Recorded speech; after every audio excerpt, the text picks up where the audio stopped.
Happy Monday, y'all. Myra. I'm back here with Jonda, and we're talking about our book, Why You Must Take Your Hands Off God's Money. And we're on part 2, and this is Find Your Holy Money. So, Jonda, talk about that for people who are like, What's holy money? All right, so Find Your Holy Money. First off, that is a domain. So findyourholymoney.com is where you're going to be able to go to find all the resources for what we talk about in the book.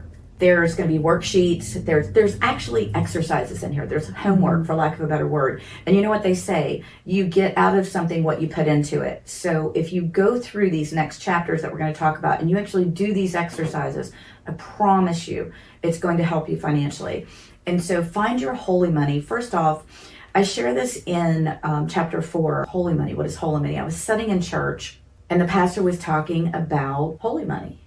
And I had never heard it called this before, by the way.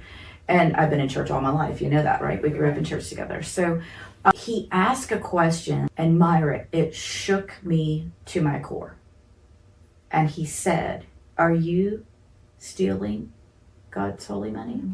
Are you using God's holy money? And I was like, oh no. Oh, wait, what? I don't steal from God. I don't do that.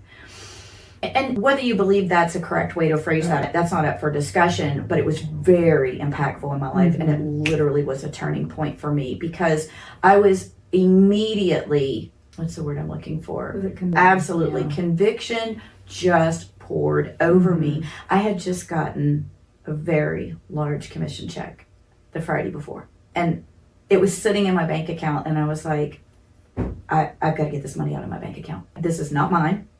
And what I'm talking about is the first 10%. All right. So this is a biblical principle. If you're a believer, you've probably heard about this. If you're not a believer, it's perfectly okay. You do not have to participate in the tithe challenge, but I can tell you if you do, you will get a blessing. I'm getting cold chills just thinking about it. But again, this is a biblical principle that you give back the first 10% of your earnings, your income. And so that day, and again, I was raised to tithe. I understood it. I was never consistent. It's like we talked about in the previous segment. You either surrender or you settle. Yeah. And I was settling and I wouldn't surrender. And finally on that day, praise God, seriously, that day I just broke down and I surrendered. And I got that money out of my checking account. And now that's the first thing I do. And when I get a commission, when I get income, I go to my church's app and I give my holy money immediately. Because what do you think held you back? Do you think from tithing all your years? That's a great just question. For yourself. I'm just curious. Well, I can tell you would be hit or miss. So I can tell you that a lot of my problems, if not all, I created myself. And so there was never enough money to tithe. But and you don't tithe from what's left over, Myra. You don't tithe from what's left. If you tithe from what's left over, you'll never tithe. I can testify to that. So when you say why, it's because I didn't make it a priority. And it absolutely has to be the priority. And when you tithe out of the first and it's gone, you learn to live on what's left, which is the subtitle. And the title is A Practical Guide for Not Surviving, Thriving on 90% or less. So that's how we got to the holy money. Yes. So tell me about the promo.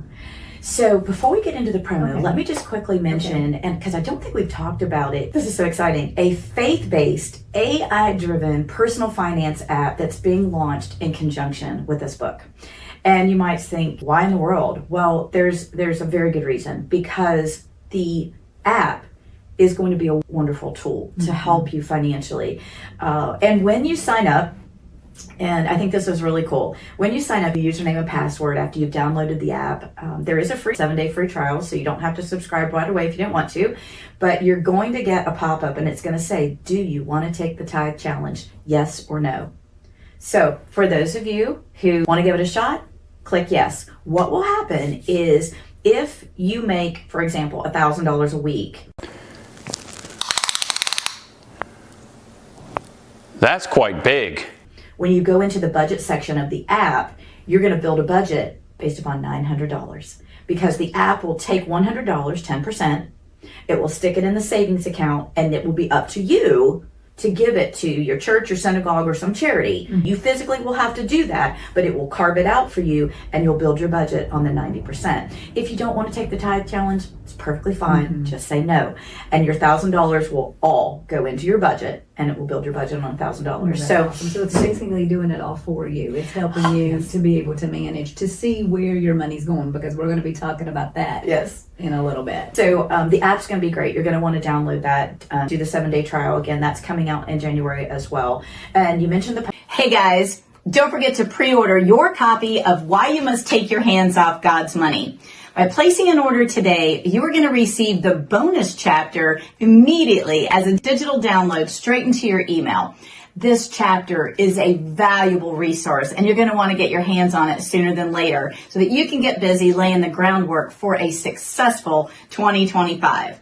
You're also eligible to get a copy of my first book, What Susie Orman Isn't Telling You, in a bundle for an additional $3. Listen, guys, this book is still available today on Amazon for $21.95. So that is a savings of over 85%. So listen, take advantage of these offers and go ahead, click the link below and place your pre-order today.